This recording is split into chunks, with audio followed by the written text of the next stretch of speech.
Hello everyone.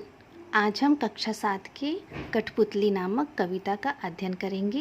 यह पाठ 4 है और यह वीडियो का पहला भाग है।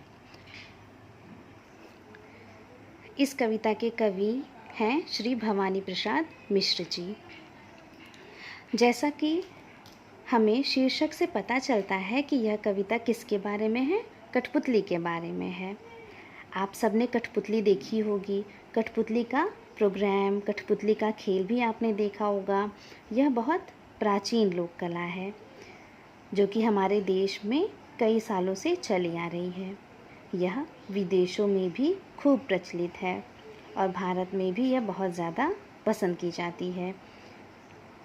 लेकिन आज के समय में इसका थोड़ा क्षेत्र जो है सीमित हो गया है। इस कविता में कवि ने एक कठपुतली की मनोदशा का सुंदर चित्रण किया है। पहले वह यह बताते हैं कि कठपुतली अपने धागों से बंधे होने के कारण बहुत ज़्यादा दुखी है और स्वतंत्र होकर अपने पैरों पर चलना चाहती है। यह जो कठपुतली है यह धागों में फंसी हुई है, जिसे यह तोड़ देना चाहती है और स्वतंत्र रूप से अपने पैरों पर खड़ी होना चाहती है, अपने पैरों पर चलना चाहती है। यह जो धागे हैं यह इसे बंदिश लगते हैं या फिर इसे अपने स्वतंत्र होने की जो इसकी विद्रोह की भावना है वह इस कविता में दिखाई देती है। शुरू करते हैं आज का वीडियो। कठपुतली गुस्से से उबली, बोली ये धागे क्यों हैं मेरे पीछे आगे, इन्हें तोड़ दो, मुझे मेरे पाँव पर छोड़ दो। सुनकर बोली और कठपुतलियाँ कि हाँ, बहुत दिन हुए हमें अपने मन के छंद छुए। मगर पहली कठपुतली सोचने लगी, ये कैसी इच्छा मेरे मन में जगी। पहले काव्यांश को इसे 2 भागों में बांट दिया मैंने। यह पहला काव्यांश, इसमें जो कठपुतली है वह कहती है कि जो कवि कहते हैं कि जो है स्वतंत्रता तो सभी को प्रिय होती है और सभी अपनी स्वतंत्रता को बनाए रखना चाहते हैं।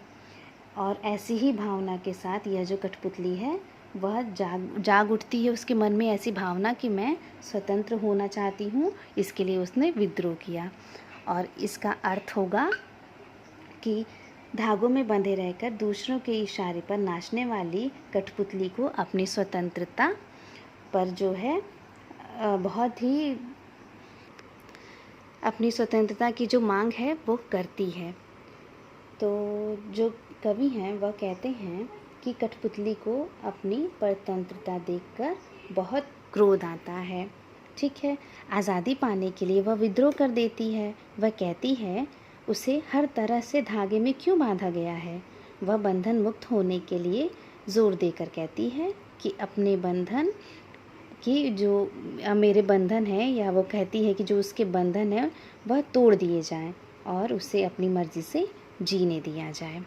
ठीक है, इस पूरे पैराग्राफ में यह जो कठपुतली है वह गुस्से में है और अपनी आज़ादी के लिए विद्रोह करती है और कहती है कि मेरे जो ये धागे लगे हुए आगे पीछे इन्हें तोड़ दो और मुझे मेरे पैरों पर छोड़ दो, ताकि मैं जो है अपने पैरों पर खड़े होकर के अपनी स्वतंत्रता को जी सकूं।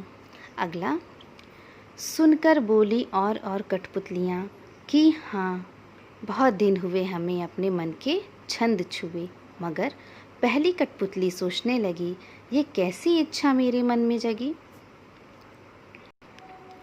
इस दूसरे पैराग्राफ में जो कवि हैं वह कहते हैं कि धागों में बंधी दूसरों के इशारों पर काम करने वाली यह कठपुतली स्वतंत्र होने के लिए जब विद्रोह करती है तो जो दूसरी कठपुतलियाँ होती हैं उनके मन में भी यह इच्छा जाग उठती है और वह उसका साथ देती हैं। ठीक है, तो इस पैराग्राफ में कवि ने कहा, पहली कठपुतली द्वारा आज़ाद होने के लिए किए गए विद्रोह को सुनकर दूसरी कठपुतलियों के मन में स्वतंत्रता की इच्छा जाग उठती है। वे भी उसकी हाँ में हाँ मिलाने लगती हैं। ठीक है, क्या हामी हामी नाने लगती हैं कि मेरे धागे तोड़ दो और मुझे मेरे पैरों पर छोड़ दो। तो ऐसा दूसरी कठपुतलियाँ भी सोचने लगती हैं। कठपुतलियाँ कहती हैं कि मुझे जो है अपनी इच्छा अनुसार काम किए हुए, अपनी ज़िंदगी जिए हुए बहुत दिन हो चुके हैं और अब मैं आज़ाद होना चाहती हूँ।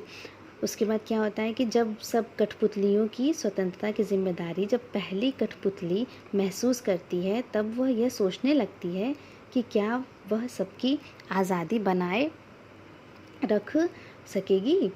अब वह अपनी इच्छा को सोचकर विचार करने का कदम उठाना आवश्यक समझने लगती है।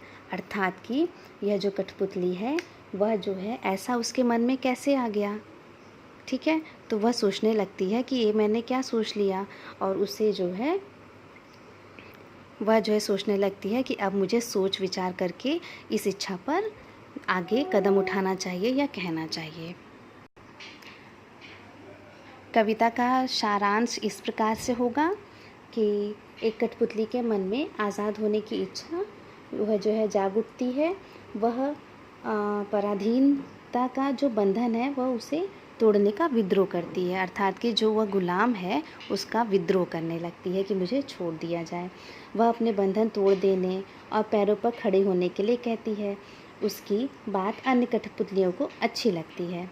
वह भी उसकी कठपुतली, वह जो पहली कठपुतली होती है उसके साथ स्वतंत्रता की मांग करने लगती हैं। मिल करके इकट्ठा हो जाते हैं सभी, और तभी पहली कठपुतली को अपनी जिम्मेदारी तथा स्वतंत्रता न संभाल पाने जैसी बातें ध्यान में आती हैं और अब वह सोच समझकर कदम उठाना चाहती है।